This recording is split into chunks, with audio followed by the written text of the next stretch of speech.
there's so many lessons to be learned for anyone who's interested in learning. All we have to do is walk outside and take a look around. There's so many lessons, um, and hopefully people are really starting to awaken to that, or at least starting to pay attention to that, with all the indigenous folks that are rising up right now, and the indigenous folks who are amplifying their voices to really try to help save us all, before it's too late.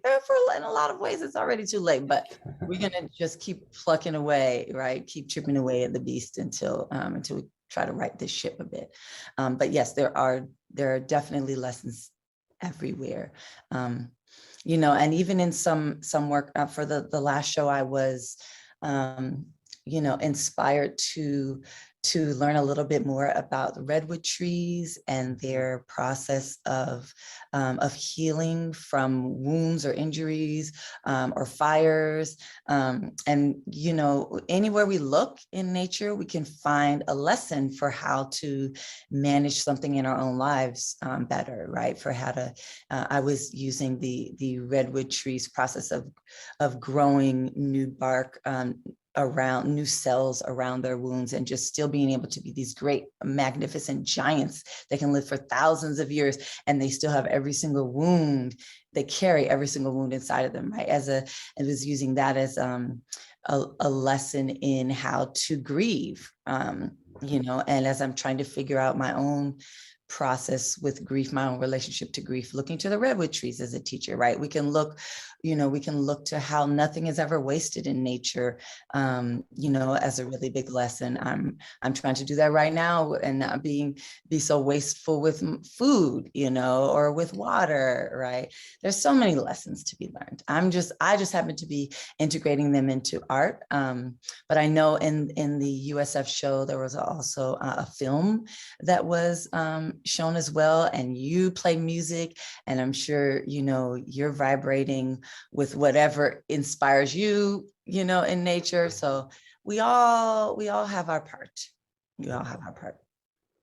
Yeah, I like the idea, especially that we can kind of start where we are. Like, just go outside, look around, and there's already all these lessons to be learned.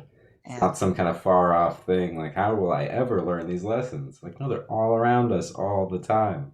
Every single moment. Yep. And every moment is a new chance. That's one of the things I find most inspiring, because it can be hard, to feel guilty about what we're not doing, but to feel guilty about all the craziness that's happening in the world, or to feel disheartened, disillusioned, frustrated, hopeless, but nature shows us that every single moment that we're breathing is another chance. Another chance, and there's no judgment around it, and this is where religion can play a role, right? Sometimes there are certain religions where people interpret a lot of judgment, but look at the planet. The planet's not judging, it's just renewing itself. It's just trying again, despite what we're doing to it, right? So yeah, when we judge ourselves, I think it can be really difficult to move forward. But that doesn't mean not being honest with ourselves. It doesn't mean not being reflective or shining a light or trying to do better or taking accountability. All those things are equally important. But we have to feel that it's possible. And every moment is a new possibility, another chance. Yeah, I think of like the redwood, right? Yeah, it's being honest that it's burned and that it's Absolutely. wounded, but no judgment. It doesn't get mad at fire.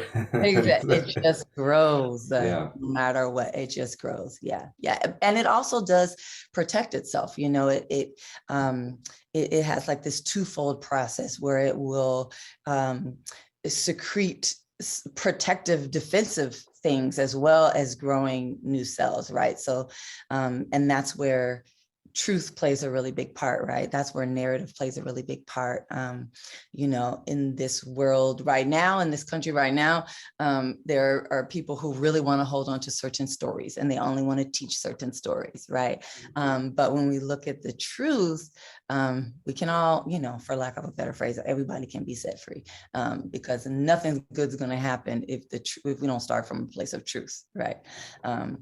But as long as there's, you know, every scar is there in the redwood, and she grows anyway, right? Just she withstands and she grows anyway. Yeah, such a powerful example of resilience.